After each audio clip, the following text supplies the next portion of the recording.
السلام علیکم ورحمۃ اللہ وبرکاتہ۔ کیسے ہو دوستو؟ آج کی نکاح سیریز میں ہے تحفہ نکاح پارٹ 7۔ اعوذ باللہ من الشیطان الرجیم، بسم اللہ الرحمن الرحیم۔ رب اشرح لی صدری ویسر لی امری واحلل عقدۃ من لسانی یفقہوا قولی۔ تحفہ نکاح پارٹ 7۔ نکاح علی الاعلان مسجد میں کرنا مسنون ہے اور 2 گواہوں کا ہونا واجب ہے۔ نکاح سے پہلے بہتر ہے کہ لڑکا اور لڑکی یا ان کے گھر والوں ایک دوسرے کو دیکھ لیں تاکہ اس نئے رشتے پر ہر ایک کو اطمینان ہو جائے۔ نکاح چوری چھپے نہیں کرنا چاہیے بلکہ اس کا اعلان ہونا چاہیے۔ اس لیے مسجد میں نکاح کرنا سنت ہے تاکہ بستی یا محلے کے زیادہ سے زیادہ لوگ اس کو جان جائیں۔ حضور صلی اللہ علیہ وسلم نے فرمایا، اس نکاح کا اعلان کرو اور نکاح مسجد میں کرو۔ ترمذی کی حدیث ہے، حدیث نمبر 1089۔ نکاح سے پہلے خطبہ دینا بھی مسنون ہے۔ اس کے بعد لڑکا یا لڑکی 2 گواہوں کی موجودگی میں نکاح کا ایجاب و قبول کر لیں۔ اسی طرح نکاح گواہوں کی موجودگی میں ہونا ضروری ہے۔ گواہی کے لیے چاہے 2 مرد ہو یا 1 مرد اور 2 عورتیں۔ رسول اللہ صلی اللہ علیہ وسلم نے فرمایا، جو عورتیں اپنا نکاح گواہ کے بغیر چوری چھپے کر لیں وہ زنا کرنے والی ہیں۔ ترمذی کی حدیث ہے، حدیث نمبر 1103۔ شادی کے موقع پر بے جا خرچ کرنے سے بچو۔ حضور صلی اللہ علیہ وسلم نے ارشاد فرمایا ہے، بلا شبہ سب سے بابرکت نکاح وہ ہے جس میں خرچ کم سے کم ہو۔ مسند احمد کی حدیث ہے، حدیث نمبر 24529۔ دعوت ولیمہ کرنا بے شک مسنون ہے مگر اس میں فضول خرچی کرنا بالکل غلط ہے۔ شادی کو اسلام میں اتنا آسان بنایا ہے کہ ایک غریب آدمی بھی اس فریضے کو پوری سہولت کے ساتھ ادا کر سکتا ہے، مگر ہم لوگوں نے اپنے معاشرے میں غلط رسموں کو رواج دے کر شادی کو انتہائی مشکل بنا دیا ہے۔ اس میں اتنی فضول خرچی ہوتی ہے کہ شاید کسی اور موقع پر اتنی فضول خرچی شاید ہی ہوتی ہو۔ اس کا نقصان یہ ہوا کہ جو لوگ ان رسموں کو ادا کرنے کے لیے اخراجات برداشت نہیں کر سکتے وہ اکثر قرض لینے پر مجبور ہو جاتے ہیں، اور عام طور پر لوگ بڑی دعوتوں کا انتظام اپنی شان اور بڑائی کو ظاہر کرنے کے لیے کرتے ہیں۔ حدیث میں ایسے لوگوں کی دعوت قبول کرنے سے منع کیا گیا ہے۔ حضرت عبداللہ بن عباس فرماتے ہیں کہ رسول اللہ صلی اللہ علیہ وسلم نے ان لوگوں کا کھانا کھانے سے منع فرمایا ہے جو کھانا کھلانے میں ایک دوسرے سے بڑھنے کا مقابلہ کرتے ہیں۔ ابو داؤد کی حدیث ہے، حدیث نمبر 3754۔ دوسری بات یہ ہے کہ نکاح کے موقع پر لڑکے کی طرف سے ولیمے کی شکل میں دعوت کا انتظام کرنا مسنون ہے، مگر آج کل ہمارے معاشرے میں بارات کی شکل میں جو ایک رسم چل پڑی ہے جس کے بغیر نکاح کا نامکمل سمجھا جاتا ہے، اس میں لڑکے والے لڑکی والوں کے یہاں مہمان کی ایک بھیڑ جمع کر دیتے ہیں اور خواہ مخواہ لڑکی والوں پر بوجھ بن جاتے ہیں۔ یہ سراسر غیر اسلامی طریقہ ہے جس کی اصلاح ضروری ہے۔ حضرت عبد الرحمن بن عوف ایک مالدار صحابی تھے، مگر جب انہوں نے شادی کی تو کسی طرح کی بھیڑ جمع کرنے کا کوئی اہتمام نہیں کیا، حتیٰ کہ حضور صلی اللہ علیہ وسلم کو بھی اطلاع دینے کی ضرورت نہیں سمجھی۔ اسلام نے نکاح کے معاملے کو کتنا آسان بنایا ہے، ماشاءاللہ۔ ہلکی پھلکی چیزوں سے بھی ولیمے کی دعوت ہو سکتی ہے۔ ولیمے کے لیے ضروری نہیں کہ کسی بڑی دعوت کا انتظام کیا جائے، بلکہ مختصر اور ہلکی پھلکی چیزوں سے بھی ولیمے کی سنت پوری ہو سکتی ہے۔ چنانچہ حضرت انس رضی اللہ عنہ کہتے ہیں کہ رسول اللہ صلی اللہ علیہ وسلم نے اپنی کسی بیوی کی نکاح پر ایسا ولیمہ نہیں کیا جیسے کہ حضرت زینب بنت جحش رضی اللہ عنہ کے نکاح کے موقع پر کیا۔ پوری ایک بکری ذبح کر کے ولیمہ کیا۔ بخاری کی حدیث ہے، حدیث نمبر 5168۔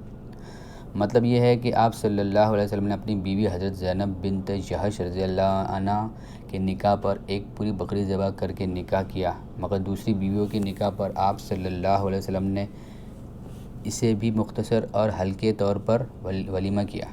چنانچہ روایتوں میں آتا ہے کہ بعض بیویوں کی نکاح پر 2 سیر جو میں ولیمہ کر دیا اور بعض کے نکاح پر چند کھجوریں اور کچھ پنیر اور مکھن پر ولیمہ کیا۔ اس سے ہم اندازہ لگا سکتے ہیں کہ ولیمے کی دعوت سنت تو ہے، مگر اس دعوت کا انتظام بھی بہت آسان ہے۔ بیوی کی اچھائیوں کو ہمیشہ اپنے سامنے رکھنا چاہیے۔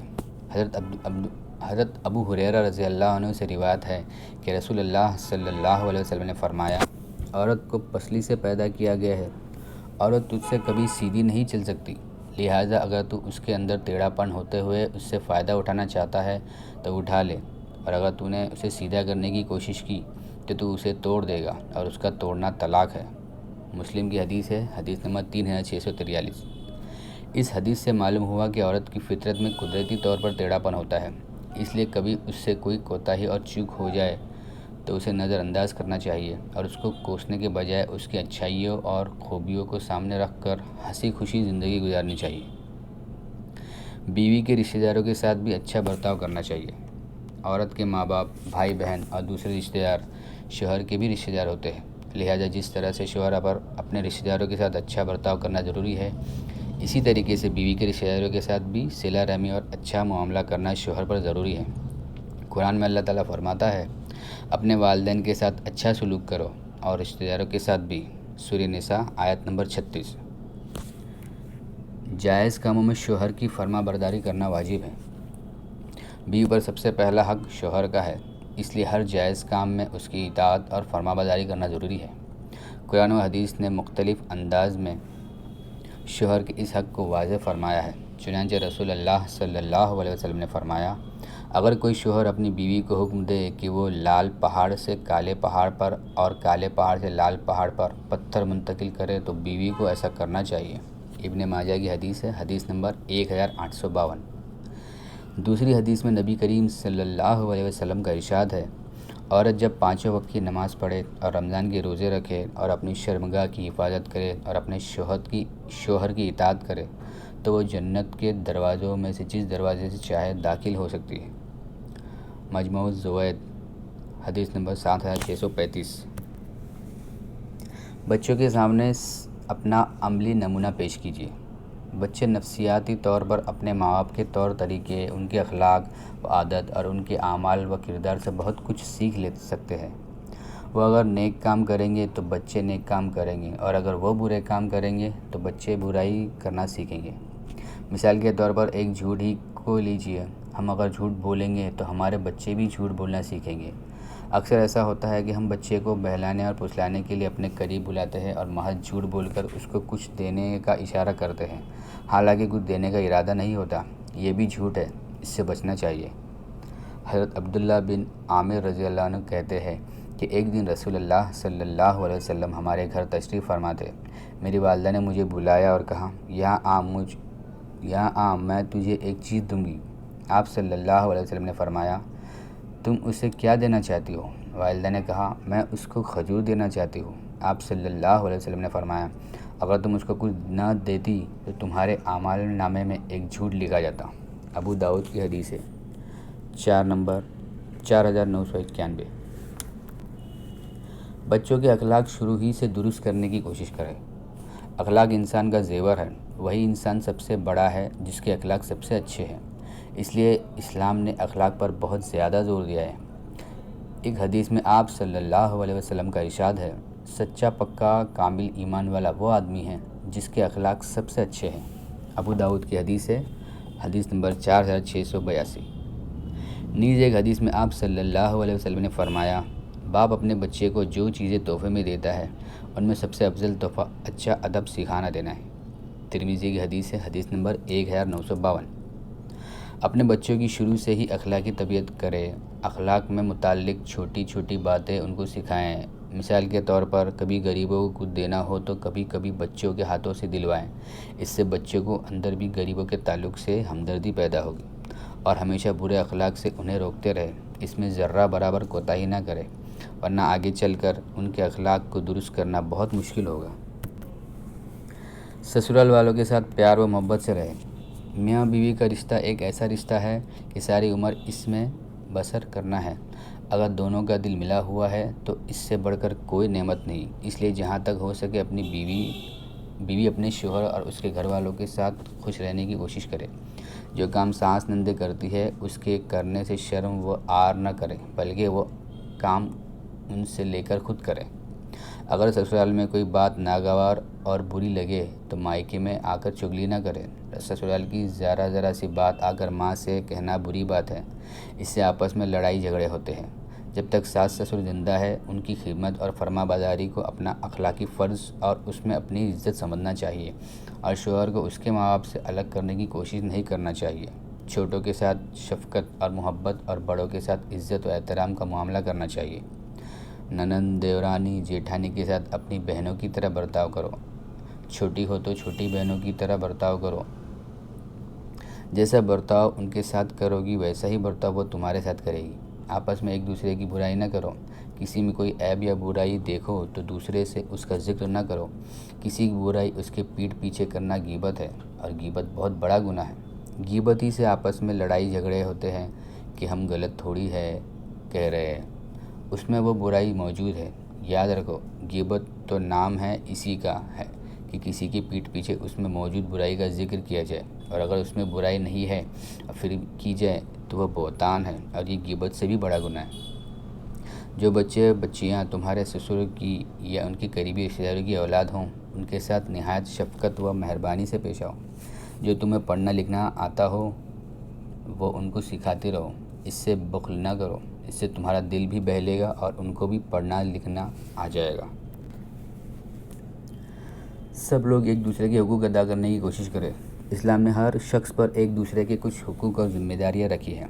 مثلاً بیوی پر شوہر کا حق ہے، شوہر پر بیوی کا حق ہے، ماں باپ اور اولاد کے حقوق ہے، اولاد پر والدین کے حقوق ہے وغیرہ۔ ہر شخص اپنے حقوق اور اپنی ذمہ داریوں کو ادا کرنے کی کوشش کرے۔ جب ہم ایسا کرنے لگیں گے تو پھر گھر میں خود ہی سکون و اطمینان اور آرام و راحت کا ماحول بنے گا۔ رسول اللہ صلی اللہ علیہ وسلم نے فرمایا، یاد رکھو، تم میں سے ہر ایک ذمہ دار ہے اور تم سے اپنی ذمہ داری کے بارے میں پوچھا جائے گا۔ بس لوگوں کا حاکم ذمہ دار ہے، اس سے اس کی ذمہ داری کے بارے میں سوال کیا جائے گا۔ آدمی اپنے گھر والوں کا ذمہ دار ہے، اس سے ان کے بارے میں سوال کیا جائے گا۔ عورت اپنے شوہر کے گھر، اس کی اولاد کی ذمہ دار ہے، اس سے اس کے ذمہ داری کے بارے میں پوچھا جائے گا۔ غلام اپنے آقا کے مال کا ذمہ دار ہے اور اس سے اس کے بارے میں سوال ہوگا۔ تو یاد رکھو، تم میں سے ہر ایک ذمہ دار ہے اور اس سے اس کی ذمہ داری کے بارے میں پوچھا جائے گا۔ مسلم کی حدیث ہے، حدیث نمبر 4828۔ آج کی ویڈیو میں قرآن و حدیث کی روشنی میں نکاح کے عنوان پر بتائی گئی باتوں کا خلاصہ۔ اس میں پہلا سبق یہ دیا گیا ہے کہ مسجد میں نکاح کرنا مسنون ہے اور نکاح میں 2 گواہوں کا ہونا واجب ہے۔ دوسرا پیغام یہ دیا گیا ہے کہ نکاح میں سادگی اختیار کرو، اس موقع پر بیہودہ کاموں میں مت مال اڑاؤ، کیونکہ بیہودہ کاموں میں مال اڑانے والے شیطان کے بھائی ہوتے ہیں۔ تیسری بات یہ بتائی گئی کہ نکاح ایک نعمت ہے، اس نعمت کا شکرانہ اور خوشی کے اظہار کے لیے ولیمے کی دعوت ضرور کرنا چاہیے، اور ولیمے کے لیے کسی بڑی دعوت کا ہونا ضروری نہیں، بلکہ مختصر اور ہلکی پھلکی چیزوں سے بھی ولیمے کی سنت پوری ہو سکتی ہے۔ چوتھی نصیحت یہ کی گئی کہ ہمیشہ بیوی کی اچھائیوں کو سامنے رکھنا چاہیے اور چھوٹی موٹی بھول چوک ہو جائے تو نظر انداز کرنا چاہیے۔ پانچویں بات یہ بتائی گئی کہ شوہر کو بیوی کے ماں باپ، بھائی بہن اور دوسرے رشتہ داروں کے ساتھ بھی اچھا برتاؤ کرنا چاہیے، اس لیے کہ بیوی کے رشتہ دار اب شوہر کے بھی رشتہ دار ہیں۔ چھٹی چیز یہ بتائی گئی کہ عورت پر سب سے پہلا حق اس کے شوہر کا ہے، اس لیے ہر جائز کام میں اس کی اطاعت اور فرمانبرداری کرنا واجب ہے۔ ساتواں پیغام یہ دیا گیا کہ بچوں کے سامنے اپنا عملی نمونہ پیش کرنا چاہیے۔ اگر والدین نیک کام کریں گے تو بچے بھی نیک کام کریں گے، اگر والدین کے اخلاق صحیح نہیں تو بچے کا کردار سے بہت، اس لیے بچے والدین کے اخلاق و کردار سے بہت کچھ سیکھتے ہیں۔ آٹھویں بات یہ بتائی گئی کہ والدین اپنے بچوں کے لیے دینی و اخلاقی تربیت کا انتظام کریں اور اس میں ذرہ برابر بھی غفلت سے کام نہ لیں، کیونکہ اس میں تھوڑی سی غفلت بھی بچوں کے مستقبل کے لیے خطرے کی گھنٹی ثابت ہو سکتی ہے۔ نوواں پیغام یہ دیا گیا کہ بیوی سسرالی رشتہ داروں کا ادب و احترام کرے، ان کے ساتھ محبت سے پیش آئے اور ان کے ساتھ نرم لہجے میں گفتگو کرے۔ 10ویں بات یہ بتائی گئی کہ گھر میں ہر شخص ایک دوسرے کے حقوق کو پہچانے اور ان کو ادا کرنے کی کوشش کرے۔ اللہ سے دعا ہے کہ آج کی ویڈیو میں قرآن و حدیث کی روشنی میں جو بتایا گیا ہے اس پہ خود بھی عمل کرے اور ثواب جاریہ کی نیت سے اسے دوسروں تک پہنچانے کی کوشش کرے، تاکہ حق معاشرے میں پھیلے اور ہم سب اسلام پر چلنے والے بن جائیں۔ اللہم آمین۔ انشاءاللہ اگلی ویڈیو میں اس سیریز کے اگلے پارٹ کے ساتھ حاضر ہوں گے۔ تب تک کے لیے دعا ہے کہ اللہ آپ کو اپنے حفظ و امان میں رکھے۔ اپنا خیال رکھیے اور ہمیں بھی اپنی قیمتی دعاؤں میں یاد رکھیے، اور ہاں ہمارے چینل کو بھی سبسکرائب کریں اور آپ کے جتنے بھی گروپس ہیں ان کو بھی فارورڈ کریں۔ السلام علیکم ورحمۃ اللہ وبرکاتہ۔